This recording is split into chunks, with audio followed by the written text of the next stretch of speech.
Hello and welcome into the GSMC Sports Podcast brought to you by the GSMC Sports Network. I'm your host, TJ Mabardi. We are coming to you live today on Friday afternoon. Today is August 30th, and we have our first couple games of week one of college football in the books. So we are going to be breaking down the biggest headlines from last night's games, of course, starting with Colorado and them being able to hold on to a win to knock off North Dakota State. So we will be breaking down that game, analyzing the play of the likes of Sheduer Sanders and Travis Hunter and more, and talk about whether or not Colorado has what it takes to take the next step this upcoming season. We'll also be diving into the other action from last night, including North Carolina holding on, escaping with a victory there, and additionally number 24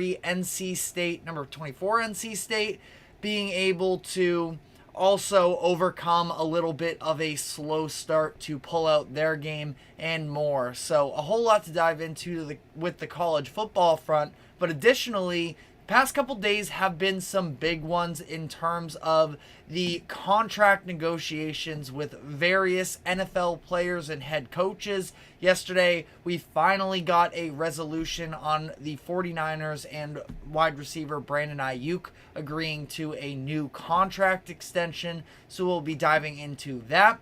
Additionally, the Cleveland Browns and quarterback Deshaun Watson just agreed upon a restructured deal, so we'll talk about the specifics of what are included in that deal and what it could signify for the Browns moving forward here. And then finally, we will cap off the show by discussing the Miami Dolphins and head coach Mike McDaniel agreeing to a new contract extension. So a whole lot to get into today, but before we do so, just want to remind everybody to like, follow, subscribe wherever you keep up with us.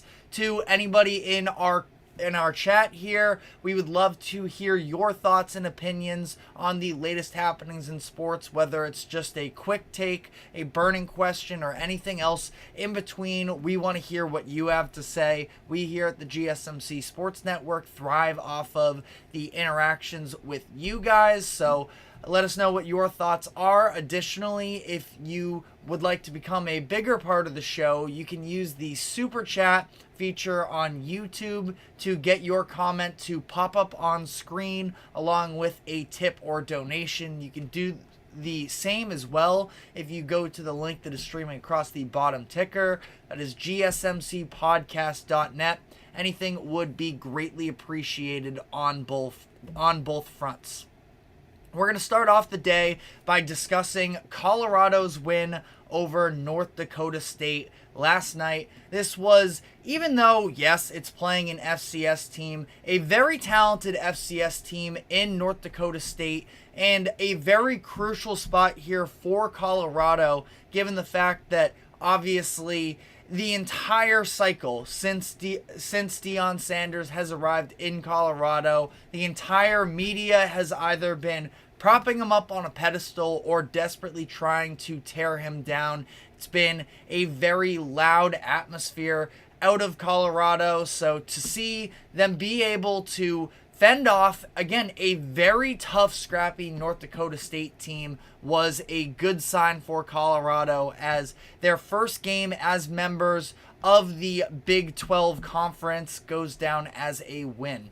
And it would not have been possible without the play of quarterback Sheduer Sanders, where I have been up and down in terms of what I think of him in terms of being a quarterback at the NFL level. But if this is the type of play and talent that you are getting from him, I thought that it was overall an excellent performance from him. 26 of 34. He had threw for 445 yards, 4 touchdowns, did have an interception, but came on one of the weirdest bounces you will ever see. It hit the back of an NDSU player's calf or leg and popped straight up into the arms of a defender. That took place in the red zone, so definitely a swing of momentum there, but Outside of that, it was a mostly clean game. Now, that being said, Sanders, when you talk about having a clean game, Sanders sort of pushes that line a little bit because he is an improviser and he scrambles around. And I do think there is a little bit of recklessness there that will need to be cleaned up a little bit. And that's on a couple different levels. We saw some throws that he made after scrambling around the pocket. Specifically the one in the fourth quarter that he ends up getting rewarded with a defensive pass interference penalty, but at that moment, could have been pretty devastating. Those are just the plays that you want to avoid the risk factor. Now, for whatever it's worth, it does feel like this Colorado offense gives him that extra leeway because of the fact that he really is the engine that goes. We're going to talk about it a little bit later, but the offensive line, even though it's revamped and it's 4 out of 5 of the starters are new this year, it's still not a perfect group, and ultimately they're going to need to take some steps in the right direction in the trenches on the offensive side of the ball, probably on the defensive side of the ball as well. But sticking with this idea of the offense, again, I think Sheduer Sanders, especially on that deep ball, throwing through pressure, I thought that he did an excellent job in this game, and those are the types of throws and the type of arm talent that you want to display if you are going to prove that you are worthy of being a top 10 selection, which is where a lot of people are sort of penciling Sanders in at this point. So, again, I think that this was just about everything you could have asked from him for a season opener perspective, and it helps when you have a guy like Travis Hunter that you are throwing to, who was outstanding on both sides of the ball in this game. Offensively is really where I think that he even took a step forward from last season based off of some of the ball skills that he displayed in this game. 7 receptions, 132 yards, and 3 touchdowns. Now, the athleticism and conditioning, obviously, is what stands out about him. But again, when you talk about what is he going to project to be at the next level, what was especially impressive from him was obviously that 3rd touchdown catch that he had in the end zone, defender draped all over him. He was somehow, granted, very long wingspan, something that with the athleticism as well, he has the physical frame for it, just able to reach through the defender and end up pulling that down. Was a much needed touchdown at the time, the 3rd of the night for him, and I'm not sure exactly how many snaps he played on defense. I was trying to do some research into it this morning. Yahoo Sports wrote an article that came out this morning that talked about how he had 43 snaps on the defensive side of the ball, but I know that's not the case because ESPN put up a graphic with him at 43 snaps with 7:45 left in the 3rd quarter. I believe it was after his 2nd touchdown, and then he came right back out onto the defensive side of the ball once again. So played the majority of snaps on both sides. Again, an elite athlete that is going to be a lot of fun to watch because the Heisman is very clearly at this point especially a quarterback award, but Travis Hunter has as good of a chance as any position player in recent history to be able to win the award. But that being said, there's also got to be some level of success within the Colorado program this year where that is more of the bigger question mark. But it's not like Travis Hunter is doing it alone offensively. We also saw a huge night from Jimmy Horn Jr.,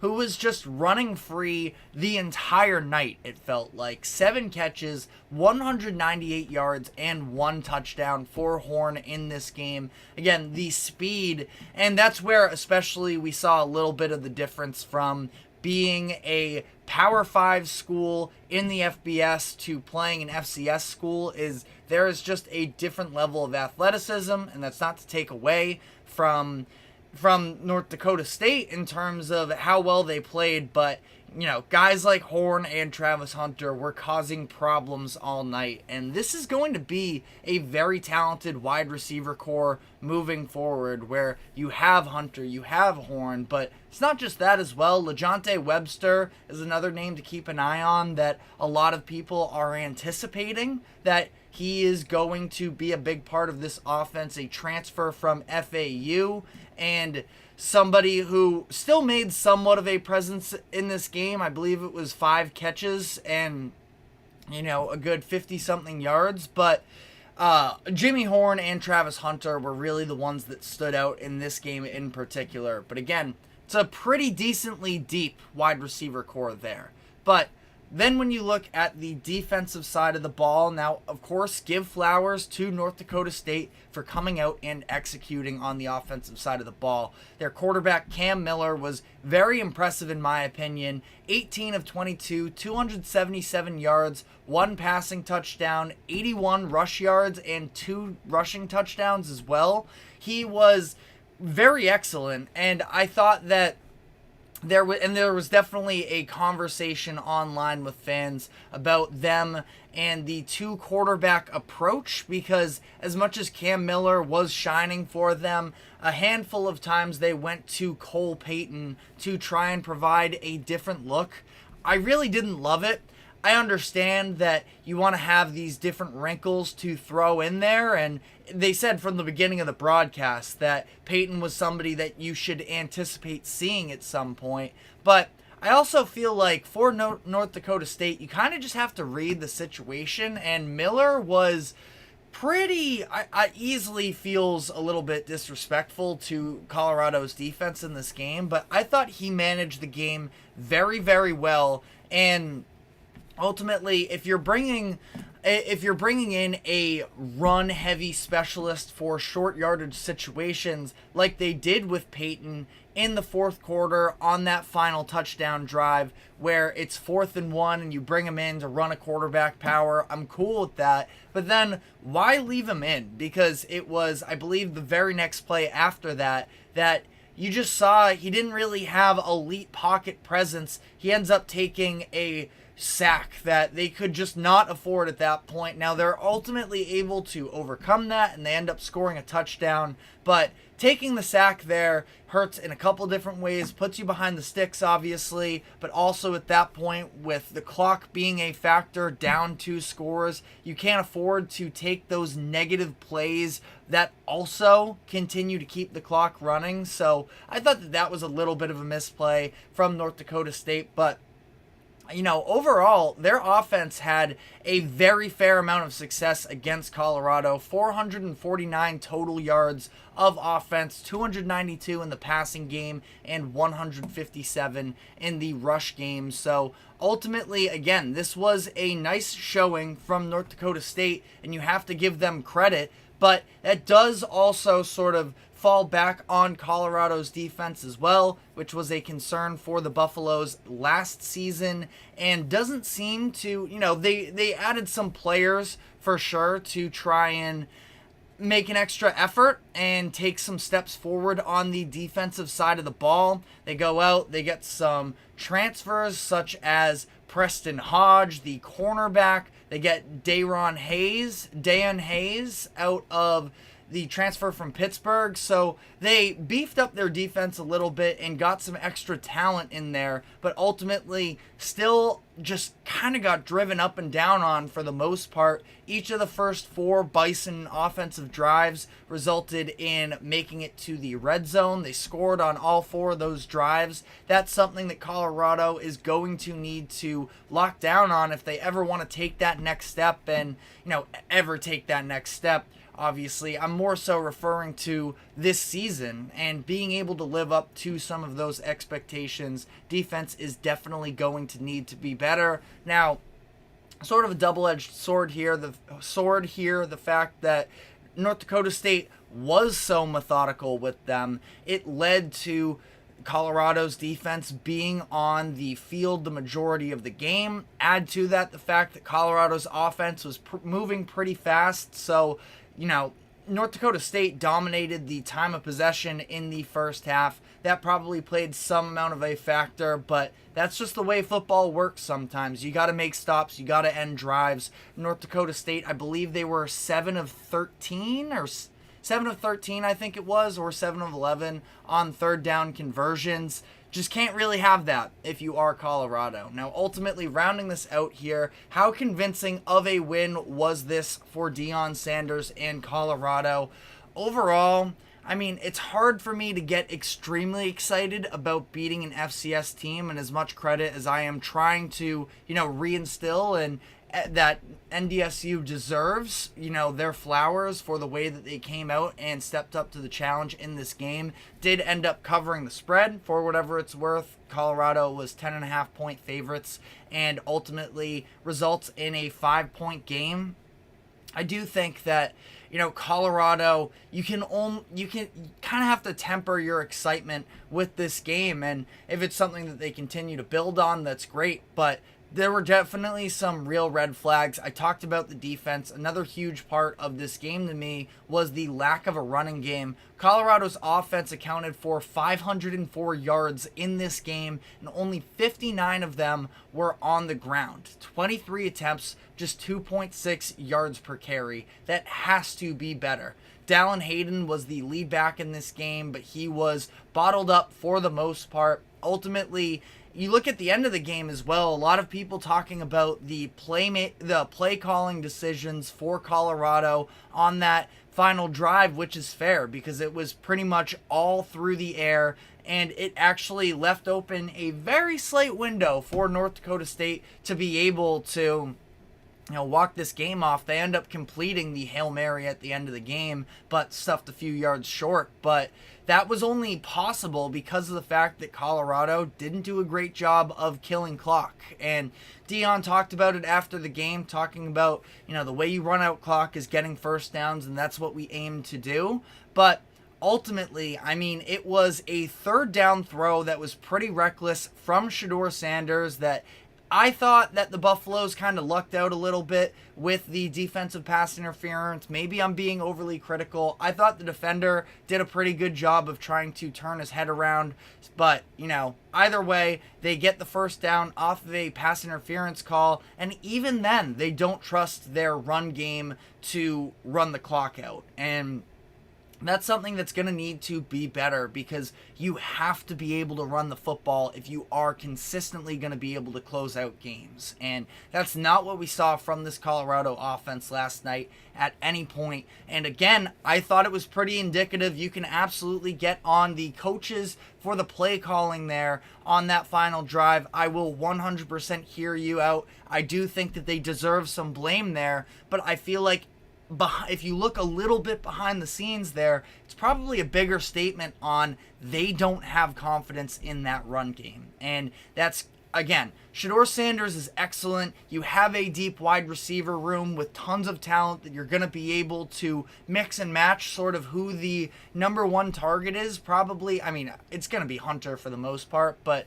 again, I do think that with the other options that they have in there with Horn and Webster, that they should be able to throw the ball all day long, and that's fine. But at some point, the situation calls for running. Is Colorado ever going to be able to take that step and make a development in that asset? But let me know what your thoughts on this game are. Again, week 1 win against an FCS team at home. There's only so much you can take out of it, and yet it was a massively entertaining game. I feel like we learned a little bit more about the identity of this Colorado team. Again, just going to be very interesting to see how they build off of this. But Colorado, of course, was not the only game from last night. We had 4 other ranked teams taking place. So we're going to be diving into all of the other action from Thursday night in college football. But before we do so, we are going to take a quick break. Do not go anywhere, and we will be right back.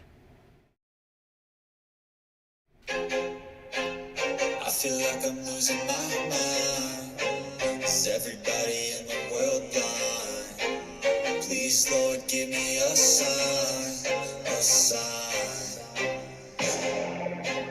I feel like I'm losing my mind. Is everybody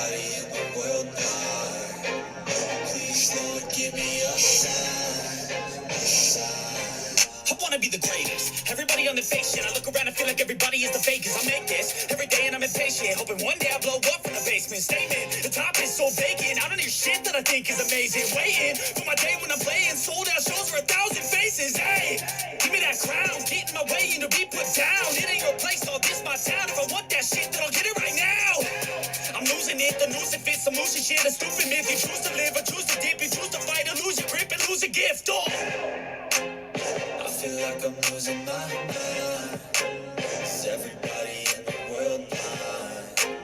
Please, Lord, give me a sign, a sign. I feel like I'm losing my mind.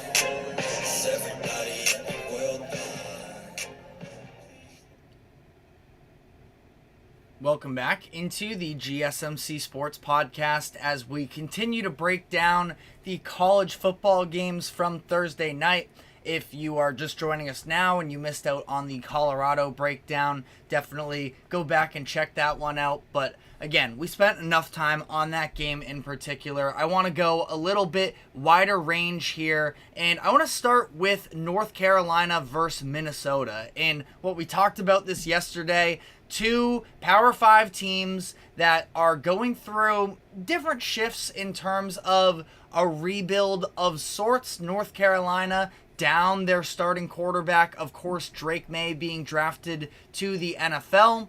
Then Minnesota as well. They end up having their quarterback from last season. I believe, if I have this right, it was Ethan Kaliak-Manis who ended up transferring as well. They decide to make the move, and they end up coming in with a new quarterback in Max Brosmer, the transfer from UNH, and it seemed like Brosmer was going to be able to put together the drive that Minnesota needed to close out this game in the fourth quarter. Made a couple really nice throws that got them down the field, few rushes to get them a little bit closer into field goal range, but ultimately they missed the field goal with time expiring, and North Carolina holds on, which was a big win for UNC, but a big loss for them was what took place in the third quarter as their starting quarterback, Max Johnson, had to be carted off the field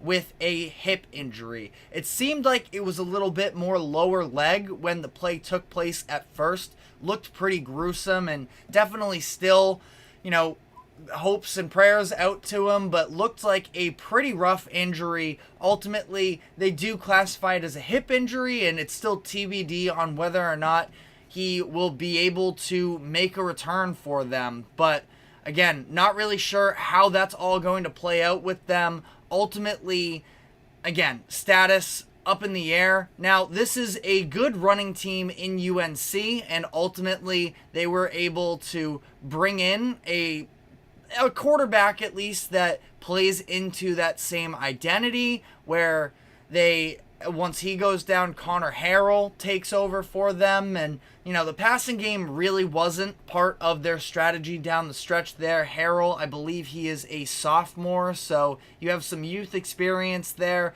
Has only thrown, I think going into last night, it was 6 career pass attempts, or it looks like 23. He had 33 pass attempts, so my apologies there. But either way, with Harrell, not very much. No, it does, I don't know. ESPN can be so fluky sometimes. What I'm seeing is 6 pass attempts in 2023, and that was it. But I think that ultimately here, they didn't want to overwhelm him, have him come in out of the gates and potentially put too much pressure on him. So he added a nice little factor in the run game of sorts, ended up rushing for a touchdown, made a pretty big throw in the fourth quarter as well, where it looked like he was going to take off, but a little RPO opened up a man down the field, so Harrell was able to convert there. That helped set up a big field goal for UNC, but this is ultimately could be a very big loss, and it's not like Max Johnson was lighting it up in this game in particular anyways. He was 12 of 19, 71 yards, 1 interception, but you hate to see an injury like this take place, and, again, thoughts and prayers out for him. We will keep you provided with updates moving forward, but already this was a UNC team that was probably going to have to rely a lot on the run game, and that is definitely the case now, especially if Max Johnson is out, where Omarion Hampton, one of the best running backs in the country, he was getting his workload for sure last night, where ultimately 30 carries, 129 rush yards, 4.3 yards per carry. He is going to be the bell cow for this UNC team that, again, is running into not an identity crisis per se, but this seems like, for the first time, I think they mentioned on the broadcast since 2018 that they are starting a quarterback not named Sam Howell or Drake May. So definitely a different look UNC team, and they're going to have success on the ground to be able to ultimately compete in the ACC, but even if it is just escaping with a win here, a win is a win. Going to Minnesota and pulling it out. Again, scoreboard-wise, that's all you can ask for. We'll have to see how things play out from here, though, with Max Johnson. And by the way, it was Max Johnson who ran for the touchdown, not Harrell. My apologies there. But we saw a ranked team come out to a slow start here, where number 24 NC State ultimately kind of had to battle in order to pull out this game against Western Carolina. A little bit of a surprise in large part, having this game at home and feeling like they were sort of ramping up. This is an NC State team that has been building up a very solid program these past few years. They have Grayson McCall as a transfer quarterback out of Coastal Carolina that should continue to play well for them. Ultimately in this game, the stats pretty good for him. 26 of 40, 318 yards, 3 touchdowns, 1 interception. Interception came on a little bit of a miscommunication there. I believe it was with KC Concepcion, who we're going to be diving into here in a minute. But, McCall, I thought it looked a little bit shaky for him early on.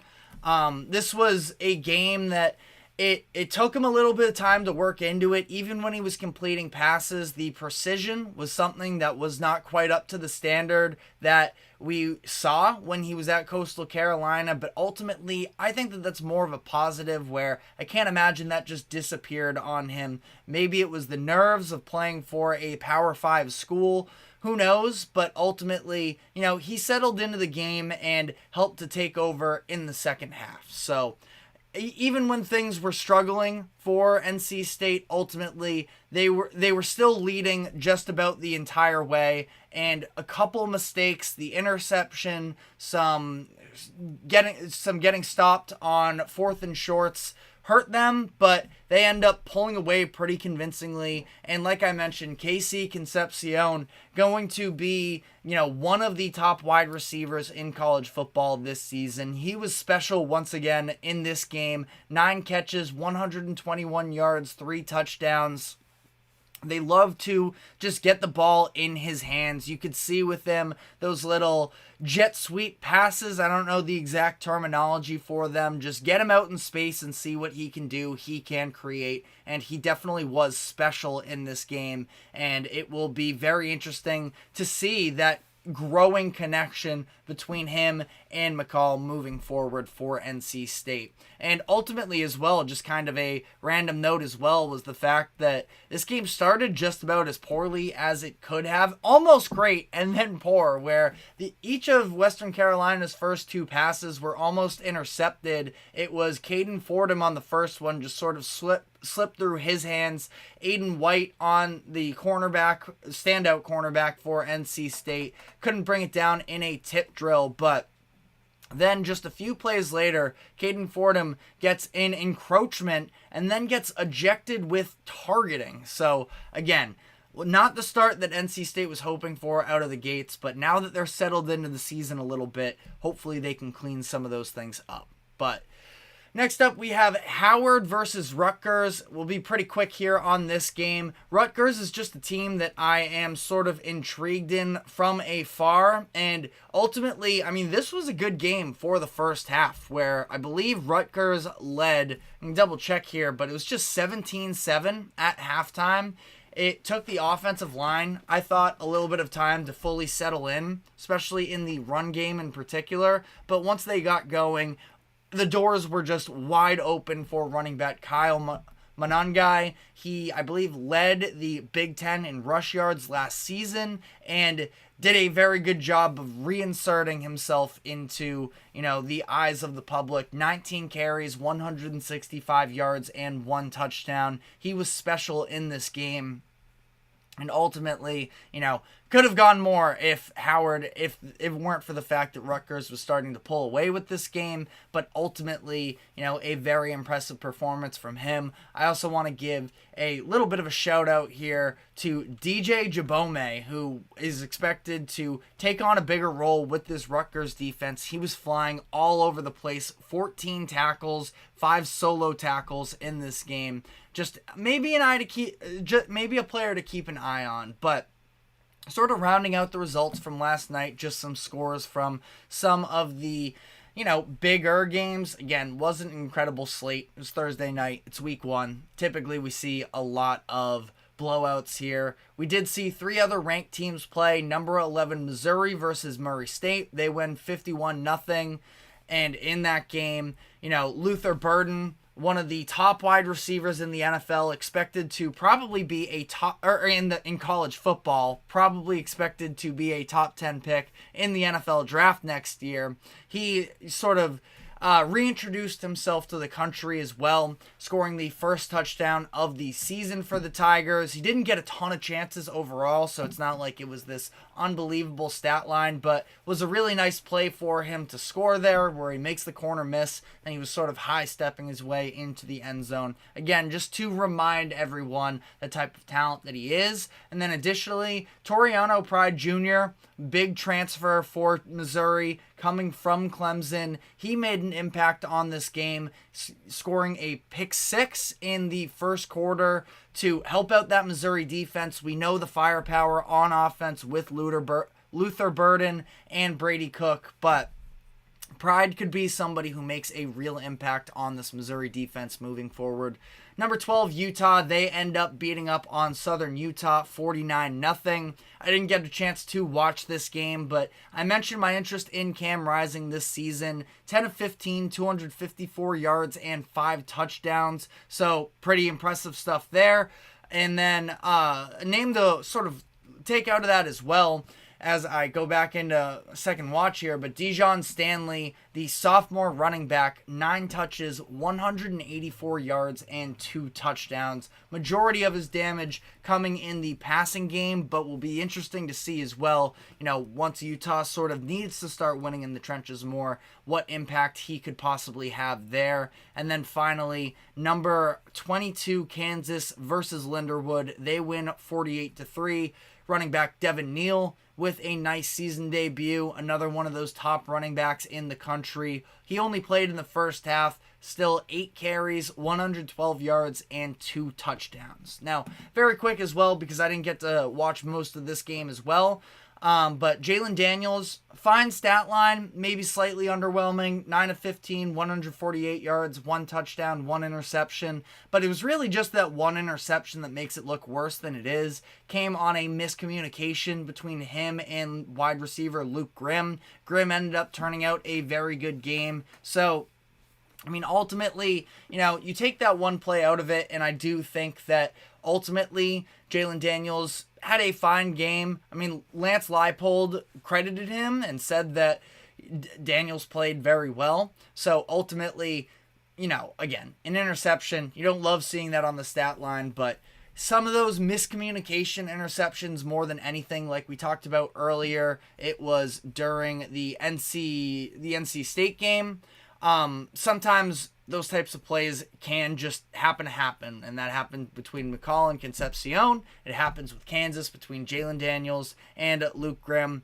it sort of is what it is. But we have some other scores here for our video viewers here. Tulane winning 52-0 versus Northwestern State. Arkansas 70-0 against Arkansas Pine Bluff. Illinois beating up on Eastern Illinois 45-0. Wake Forest versus North Carolina A&T 45-13. UCF versus New Hampshire 57-3. So again, just some other scores out there that were at least notable in terms of being some of these Power 5 teams. But again, let me know what your takeaways were from last night's action. Were so many games to sort of keep track of all of it that I know I have some of my blind spots. If there's anything that you think you saw that is notable, we would love to hear it in the comment section. But we are now going to be shifting gears a little bit to the NFL, where in the past 48 hours, we've got a number of different stories regarding some contract negotiations between players and coaches with their respective organizations, and the biggest, of course, being that Brandon Aiyuk and the San Francisco 49ers have finally agreed to a contract extension. Finally, we are done with this offseason drama about what is Aiyuk's future looking like. He gets locked up for a lucrative new deal, so we'll break down the details of that contract and the impact it could have on both the 49ers and the league. But first, we are going to be taking a quick break. Do not go anywhere, and we will be right back. Looking for your daily fix of sports talk without having to pay for it? GSMC Sports Network is available on YouTube. Just search GSMC Sports Network. Get your fix of daily sports talk shows on YouTube, absolutely free. NFL, college football, NBA, MLB, MMA, UFC, fantasy football, and so much more. GSMC Sports Network has shows running all day long, with new sports shows starting every 2 hours. Just like on your favorite cable sports channel, except GSMC Sports Network is absolutely free. Just search GSMC Sports Network on YouTube to catch one of your new favorite shows, like the GSMC College Football Podcast, Chip Shot Football Podcast, Hoops and Heels Women's Sports Podcast, GSMC Basketball Podcast, and so many more. Check it out for yourself. GSMC Sports Network, now available on YouTube absolutely free. Search GSMC Sports Network on YouTube right now.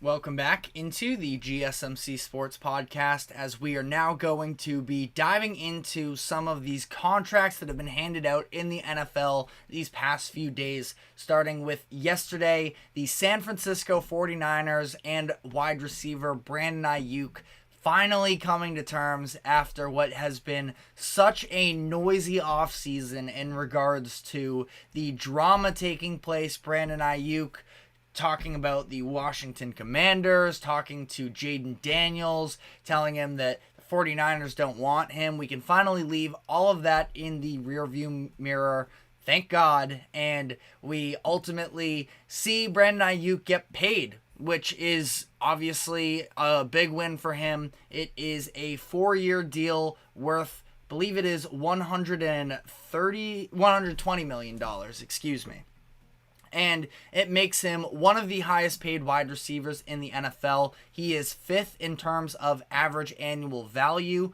He's behind Justin Jefferson, CeeDee Lamb, A.J. Brown, Amon-Ra St. Brown, and he is tied with Tyreek Hill. So this obviously comes shortly after the CeeDee Lamb deal gets done. I'm curious what impact that possibly could have had, where it ends up pushing this through, but ultimately it seemed like it was sort of, on Brandon Aiyuk's timeline as to whether or not he was ready to commit to the 49ers throughout this process. Again, it's been very extensive and very tiresome as well, but there were deals worked out with Cleveland and New England. Supposedly Pittsburgh was in on the mix as well, and all of this just building up to ultimately just see Brandon Aiyuk stay where he is, which, by the way, I think is the right decision for the 49ers, because Brandon Aiyuk was just selected to his first All-Pro team last season, All-Pro second team, and ultimately should emerge into the go-to guy for the 49ers. And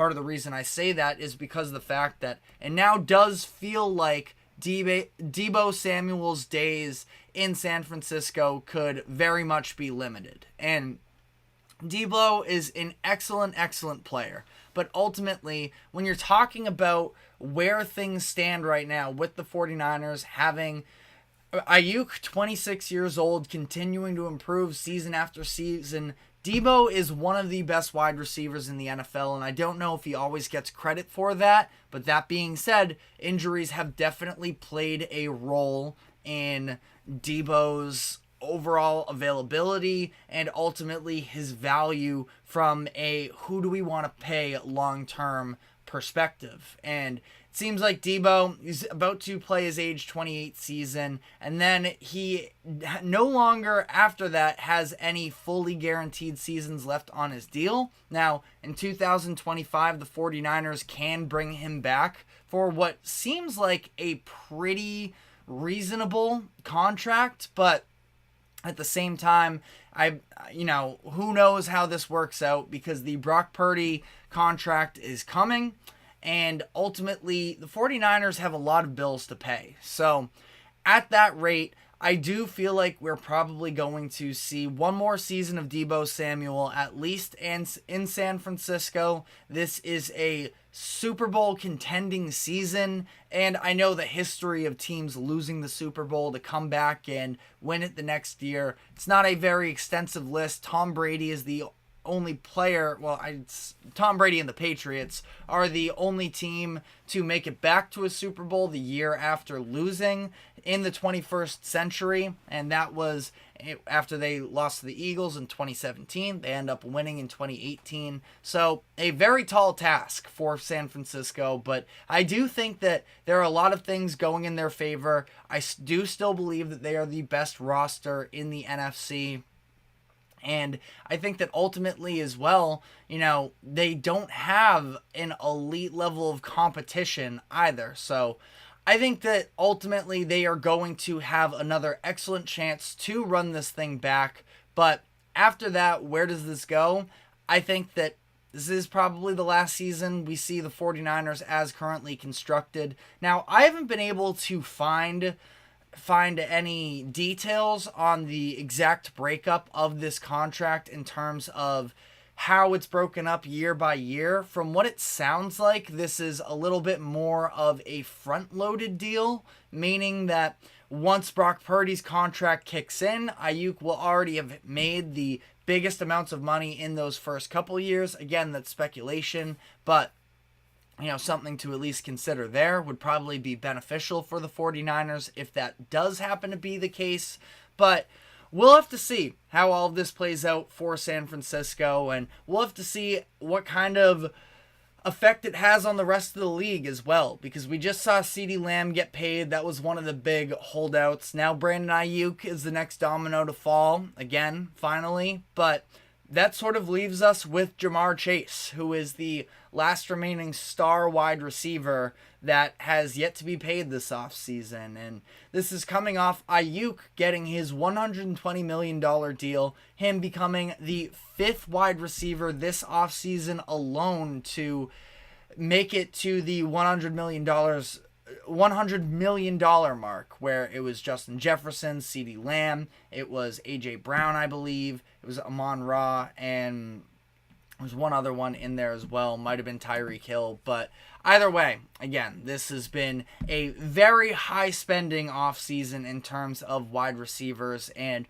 Ja'Marr Chase is really the last one standing. And I think that he's probably going to make more than this Aiyuk contract. I talked about this when CeeDee Lamb signed his deal, that I feel like that's probably the equivalent of what we could see from what the Bengals give Ja'Marr Chase. I'm not quite sure what the holdup is. It's another one of those situations. I talked about it with the Cowboys, that I feel like generally speaking, when you're talking about one of those no-brainer players, and I do think that Brandon Aiyuk is a solidified star, and I'm a Patriots fan. When there were talks about the Patriots giving Aiyuk top 5 money in the NFL, like, it's maybe a little bit riskier than a CeeDee Lamb or a Jamar Chase, but I still would have done it any day of the week. But obviously, Patriots are kind of poverty right now, so Aiyuk didn't want to go play with that offense, and I don't blame him one bit.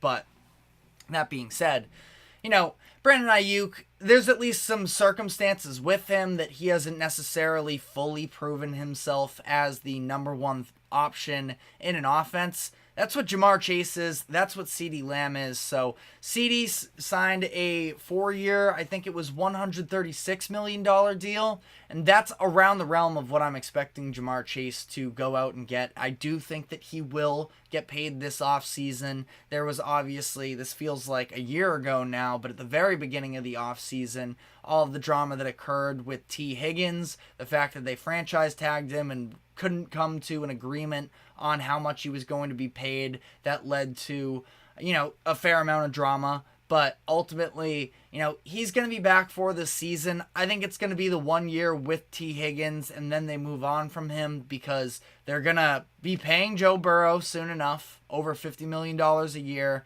And I think they're going to need to pay Jamar Chase as well. So, I don't really understand why you would go through all of the... First off, I just can't understand how you would let Jamar Chase walk unless there's something crazy going on behind the scenes that we don't know of yet. I kind of have a hard time imagining that is the case, but, you can't really pay him and T. Higgins and Joe Burrow and expect to fill out the remainder of a roster. So, I think that it is to be expected to take place at some point.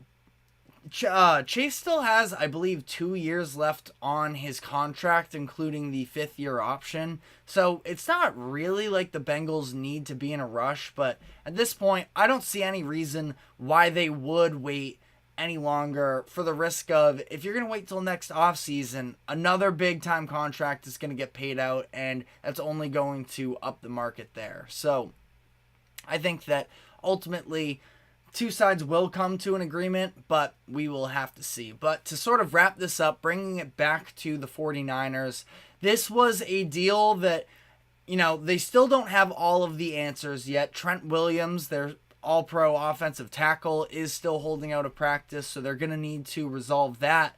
So it's not, all sunshine from here for 49ers fans in terms of having to hear about some holdout drama. But that being said, I think that any closer the 49ers can get to just buying into the upcoming season ahead, putting the offseason behind them, and just focusing on the sort of revenge tour almost of making it back to the Super Bowl, that's what the 49ers need at this point, and I think they have an excellent opportunity to do so, but they need to get everybody on board. And now Brandon Aiyuk is in, and he is going to be a massive impact player for them. Trent Williams, we'll see how this works out. But again, I think that the 49ers have a great chance to make it back to the Super Bowl, even if history would show that a Super Bowl hangover is a little bit more likely. But let me know what your thoughts are in the comments section. But again, this was not the only deal these past couple of days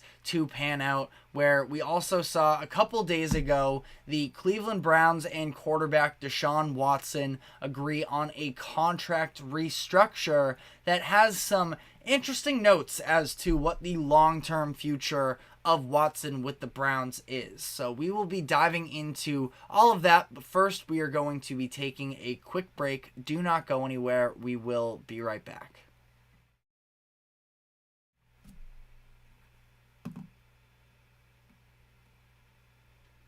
For the best and latest podcasts available anywhere, go to the podcast app on your cell phone and type in GSMC to access free content-rich podcasts on health and wellness, book reviews, sports, entertainment, relationships, social media, movies, technology, finance, and even weird news. Subscribe and download the GSMC Podcast Network's family of shows, available everywhere podcasts are found.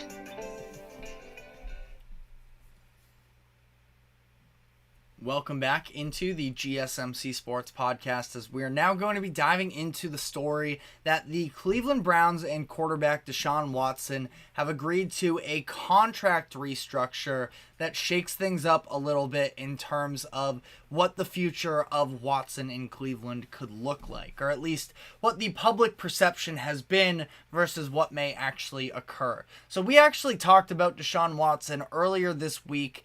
There were some comments made from former NFL linebacker Manti Te'o, who is now a host on Good Morning Football, and he said that he thinks that the Browns should pull a Denver Broncos and move on from Watson despite all of the money left on his contract, like the Broncos just did with Russell Wilson.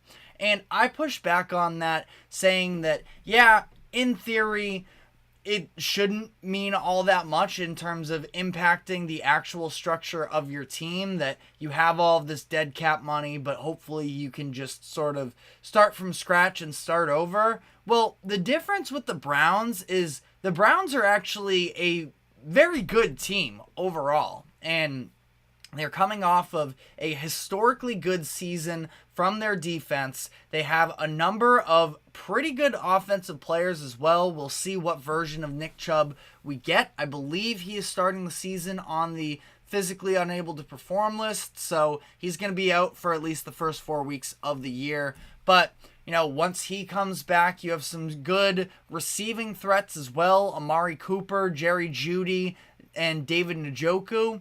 A very good blocking offensive line, especially so in the run game. Would like to see some steps forward in the passing game, specifically from offensive tackle Jedrick Wills Jr. But overall, you're looking at a very good squad. And that's the difference between them and the Broncos, is I feel like the Broncos already didn't have a lot of cornerstone pieces that they were able to a little bit, just start fresh, and expectations won't be all that high, but hope to put together a new system. With the Browns, after this season, at this point, obviously, no choice but to play out this season with Deshaun Watson. I don't even think that was the suggestion from Te'o in particular, but you're not going to move forward willingly with Jameis Winston or Dorian Thompson Robinson as your starting quarterback out of nowhere. So Watson's going to play out this season. If this season goes really, really horribly, I could have talked myself into it. But the difference is now, though, with this contract restructure, it opens up over $35 million of cap space for this upcoming season in 2024, turning it from the cap hit to a signing bonus. And while that's great, and it opens up cap space that will be able to roll over to next season, which will be necessary because they are going to be, at least as things currently stand, one of the most expensive teams in the NFL for 2025, projected to be $44 million over that salary cap. So restructuring this deal does help to free up some cap space and manage their future situation. But as a part of this deal as well, it now makes Deshaun Watson's dead cap hit for 2025 $172 million for 2025 alone. Then would be another $99 million in 2026. That feels so unlikely in terms of the Browns still being able to be a functional team while having basically half of their cap be tied up in a player that no longer plays for you. And again, it would be one thing if the Browns were younger and were trying to sort of build up a new identity for themselves like the Broncos are. But the Browns just made the playoffs last year. Not just that, they made the playoffs with, I think they had 5 different starting quarterbacks at some point throughout the year, and Joe Flacco was the one to take them there. And Joe Flacco, he's great. He ends up winning Comeback Player of the Year, and that's awesome. But you feel like Deshaun Watson should at least be able to give you that level of production that Joe Flacco gave in his age 39 season, I think it was, to close out the year. So ultimately, this is a situation where I don't think there's an easy out for Deshaun Watson. If that were to be the case, I don't think it would be until 2026 because of the fact that there is just so much money tied up into him, whether he is actively on the roster or not, to the point where, additionally, the Broncos had the 12th overall pick.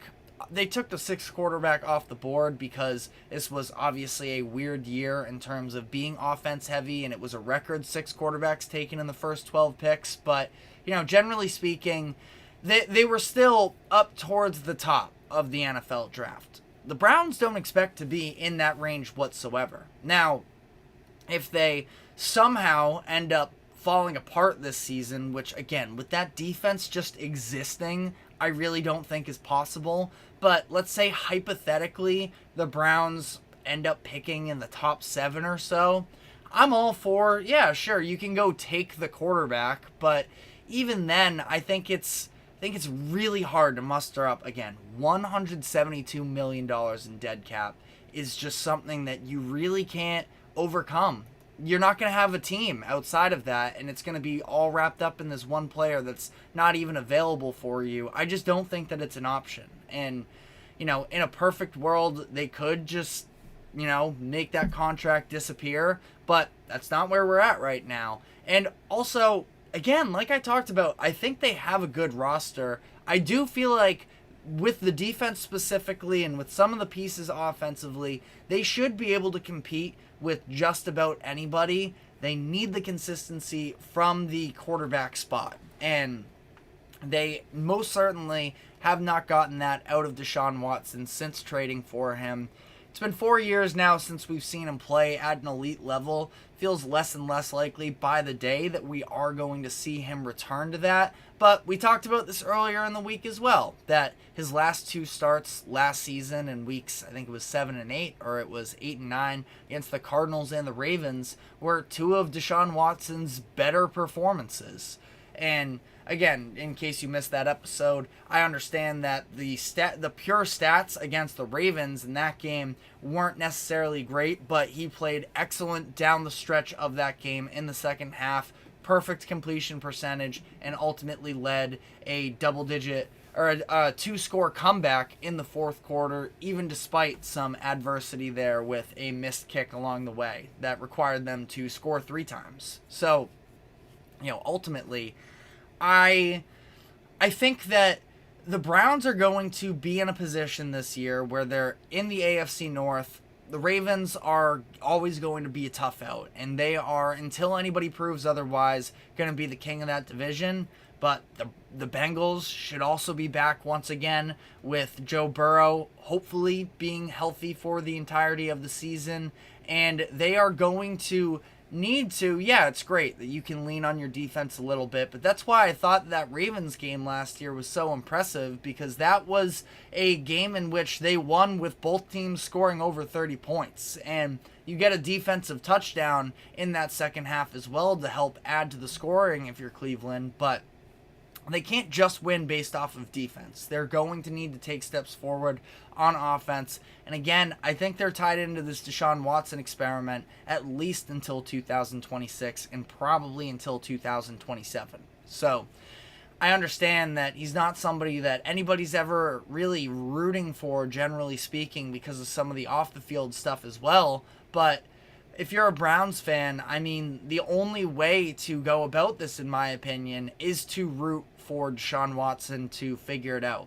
And whether or not he ever does is still definitely up in the air. But if he has a chance to, I feel like it's this year.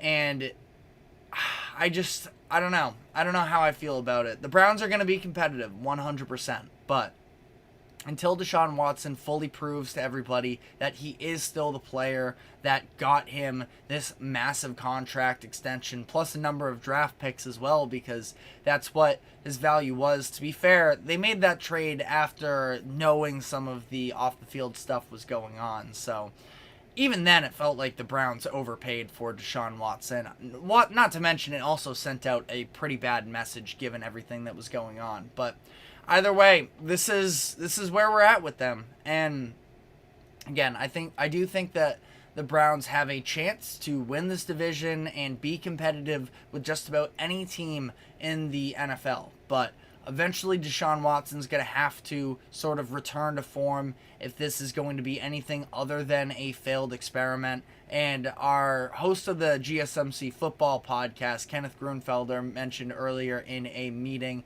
the idea this probably wouldn't be the case if they had just stuck it out with Baker Mayfield. And I know it wasn't the crystal clear, obvious decision, but even then, we all knew that Baker Mayfield in his final season with the Browns was playing through injuries, and they didn't really care whatsoever. I don't know if it was something between him and Stefanski maybe that led to some sort of a disconnect. Not that I'm familiar with that storyline. This is purely out of speculation.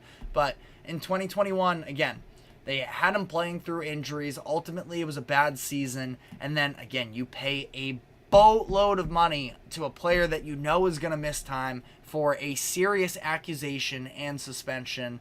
Not to mention you give up first-round picks along with it. And it just feels like a mess there off of that deal alone. But that being said, still kind of came out of it, I wouldn't say unscathed, but came out of it with another playoff appearance in the next few years. So this is something that can be saved, but if it ever is going to, it's going to be on the shoulders of Deshaun Watson. So let us know what your thoughts are in the comments section. We are going to be moving into our final segment of the day where we are going to dive into the contract extension that was agreed upon between the Miami Dolphins and head coach Mike McDaniel. Is this a make or break season for McDaniel and the Dolphins, or does this deal show that maybe the Dolphins see themselves as a little bit further away? We'll be diving into all of that, but first a quick break. Do not go anywhere. We will be right back.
Welcome back into the GSMC Sports Podcast as we head into our final segment of the day where we are going to be breaking down the contract extension that was just agreed upon between the Miami Dolphins and head coach Mike McDaniel.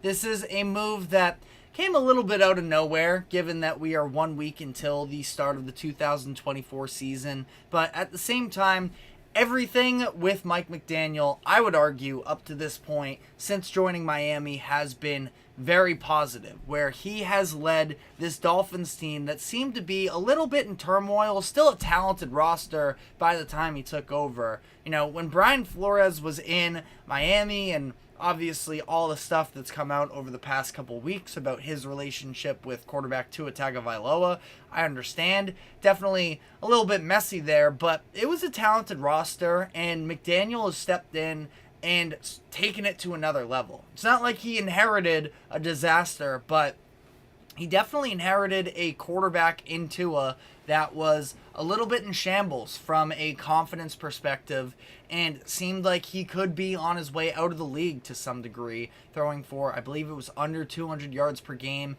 throughout his first two seasons. The in and out of the lineup with him, with Ryan Fitzpatrick. It just seemed like it was a mess. And since then, McDaniel has taken this offense to new levels, where last year we saw they were the number one passing offense in the NFL. They have been no worse than number 4 in the league in terms of both yards and touchdowns throughout the past 2 seasons since he took over. And, run game, obviously not quite the specialty, but very much improved from 2022 to 23. That's the area where specifically I think that the Dolphins were a little bit messier there during the Flores tenure, but they've made some moves. They acquired Raheem Mostert, and Mike McDaniel is just assembling this team of speedy players and that can just sort of fly all around the football field, these pre-snap motions and such to confuse opposing defenses has really been working for them. And they went from the number 25 rushing offense in his first season in 2022 to 15th in 2023, which isn't some incredible number, but going from the very bottom of the league to the top half of the league, they were actually, scratch that, that was based off of attempts. They were 25th in 2022, and they made the jump up all the way to 6th in 2023. Also had the most rushing touchdowns in the NFL last season as well. So Mike McDaniel has done wonders for this offense, and a lot of people, I feel like I've at least seen this offseason, people talking about, well, could this be a make or break season for Mike McDaniel? Everything seems great, but they are 0-2 in the playoffs, yada yada. I think that's a bit ridiculous, considering the fact that we're talking about the Dolphins, first off, that, again, not that they weren't in the mix during Brian Flores' tenure, but the Dolphins haven't been a perennial playoff threat at really any point in the past decade or so. So since when are playoff appearances, not enough for Miami? If we have some Dolphins fans, I know there's one or two specific Dolphins fans that have been watching the show, but I also think that, generally speaking here, they are hoping to just take that next step after the playoffs. And obviously, that's where you start to get into this make or break conversation, but that's where I never thought that Mike McDaniel was on any sort of a hot seat for them. And I'm not really sure where that came from whatsoever. And I promise I'm not just fabricating this story to argue it myself. Like, I think CBS might have talked about make or break. I've heard a lot of people at least speculating on the idea of, well, if the Dolphins don't win again, could Mike McDaniels be fired? I was never on board with that. And I think that this move sort of reassured the Dolphins fans and the Dolphins faithful that Mike McDaniel, they do have confidence in him being the long-term answer, which I definitely think is the right decision. It sounds like there is a really positive relationship between Mike McDaniel and general manager Chris Greer, as well as CEO Tom Garfinkel.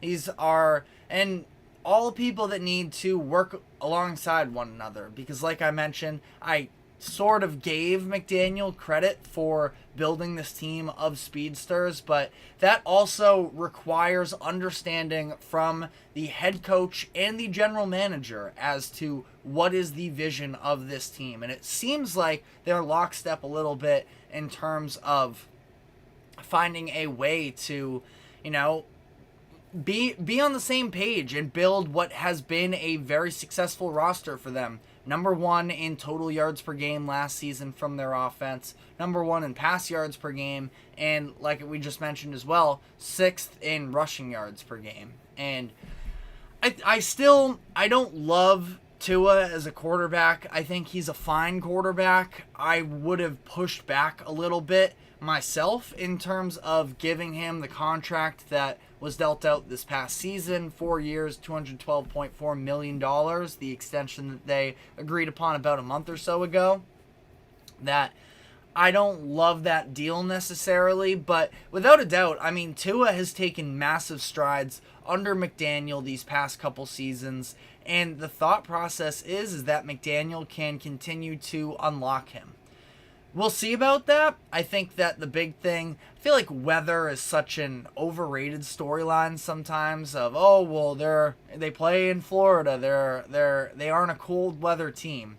I don't know how much to always buy into that, but that being said, I mean, last year I thought that Tua in that offense did not look up to the challenge whatsoever when it came to the playoffs. Now, they were playing in the cold. Not just that, though. They were playing against one of the best defenses in the NFL in the Kansas City Chiefs. So those are all other factors to add onto it other than, oh, well, they were cold. And part of it as well, I thought that defense was really banged up. They were really scratching for edge rushers at that point. And they have a number of guys who can be difference makers defensively, but the Bradley Chubbs of the world, the Andrew Van Ginkels even, Jalen Phillips, I believe, might have been hurt for that game.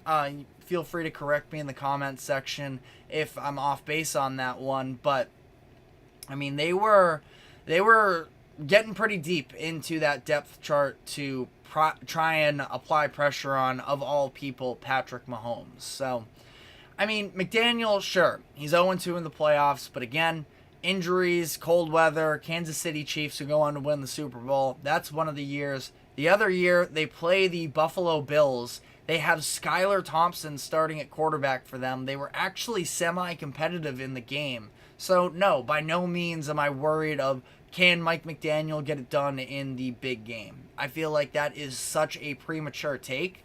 That being said, we haven't seen the other side of it either, where Mike McDaniel has definitively shown that he can win you big games. So if you want to throw that back at me, I do hear you on it. And ultimately, Mike McDaniel, we've talked about this in the past about, specifically, we looked at Dave Canales just a couple weeks ago about the fast rise there, how there has been a history of fast risers that hasn't panned out, a la Brandon Staley with the Chargers these past few years.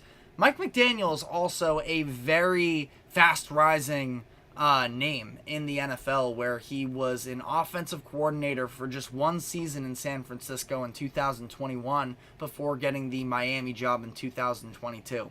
He's still 41 years old, so I can't with no doubt say that Mike McDaniel is a coach that can win you a Super Bowl, but that being said, I mean, I just trust the process of what it looks like with Mike McDaniel these past couple seasons, everything he's been able to do for this offense. Yeah, maybe you want them to be a little bit more well-rounded in terms of, I feel like part of the issue last year was the fact that, I mean, Vic Fangio ends up seeing his way out of Miami after just one season. I like Vic Fangio as a defensive coordinator. Sounded like he wasn't very popular in the locker room. I do wonder if part of that could have been the dynamic of Mike McDaniel being such a laid-back guy, not being too much of a hardo, that Vic Fangio is maybe a little bit more from that old school, that the just dynamics within the locker room maybe were a little bit off. Who knows? I'm just speculating here. But, something that maybe, I mean, there are coaches in the past, this is maybe a little bit unfair, but, Lincoln Riley is a name in college football at USC, where he is, in my opinion, a brilliant offensive mind, and he's continued to show that. The issue is, how much interest does he have on the defensive side of the ball? And it doesn't seem like all that much. To be fair, you're a head coach at that point. Part of your role is to delegate and to put people in positions where they can lead others as well.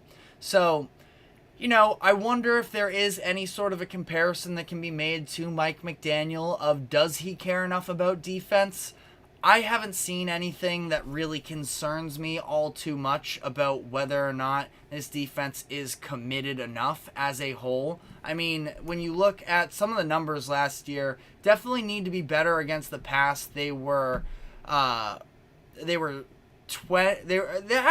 actually across the board, as I double check these numbers, pretty solid overall. 10th in total defense in terms of yards, 22nd in scoring, definitely not ideal, but good rush defense where they were 7th in yards per game. Fine pass defense, 15th in yards per game. So it's not like this is a team sort of going back to that Lincoln Riley comparison. I mean, USC has just been, Swiss cheese defensively these past couple years, and that hasn't been the case for Miami, that they have been so atrocious defensively that there's been no making up for it. Now, we'll see how that trend sort of continues to play out for Miami, but they lock down their coach through 2028. This was easily the right decision for me, but if you disagree in the comment section, be sure to let us know why. But that is all the time we have for today. Thank you very much for tuning into the GSMC Sports Podcast. Thank you to the GSMC Sports Network for allowing us to host this show. Remember to like, follow, subscribe wherever you keep up with us. Be sure to check us out on social media for more exclusive short content, and we will be back Monday afternoon at 2:00 p.m. Eastern. Have a great weekend, and we will see you then. Take care.